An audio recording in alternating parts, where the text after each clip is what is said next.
পবিত্র মাহে রমজানুল মুবারক উপলক্ষে রাজধানীর ২ নং ওয়ার্ডে মাসব্যাপী ইফতার ও দোয়া মাহফিলের আয়োজন করা হয়েছে।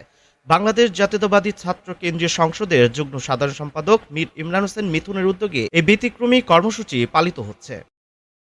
পুরো রমজান মাস জুড়ে ২ নং ওয়ার্ডে গরিব ও দুস্থ সুবিধাবঞ্চিত মানুষের মাঝে ইফতার বিতরণ এবং বিশেষ মোনাজাতের আয়োজন করা হয়েছে।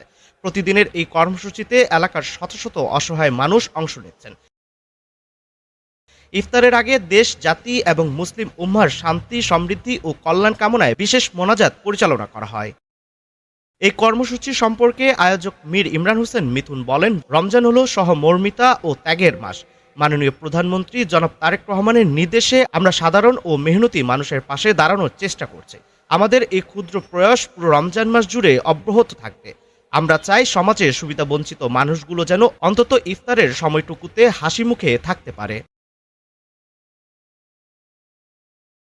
সম্পূর্ণ কর্মসূচিটি মাঠ পর্যায়ে সফলভাবে পরিচালনা করছেন পল্লবী থানা ছাত্রদল, ঢাকা মহানগর পশ্চিম।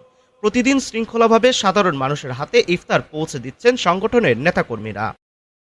পল্লবী থানা ছাত্রদলের নেতৃবৃন্দরা জানান, রাজনৈতিক কর্মসূচির পাশাপাশি মানবিক ও সামাজিক কর্মকাণ্ডে ছাত্রদল সবসময় অগ্রণী ভূমিকা পালন করে আসছে। এরই ধারাবাহিকতায় এই মাসব্যাপী ইফতার ও দোয়া কর্মসূচির আয়োজন করা হয়েছে। এলাকার সাধারণ মানুষ ও সুবিধা বঞ্চিতরা ছাত্রদল নেতার এই উদ্যোগকে সাধুবাদ জানিয়েছেন। তাদের মতে, বর্তমান দ্রব্যমূল্যের ঊর্ধ্বগতির বাজারে এমন ইফতার কর্মসূচি নিম্ন আয়ের মানুষের জন্য বড় স্বস্তির কারণ হয়ে দাঁড়িয়েছে।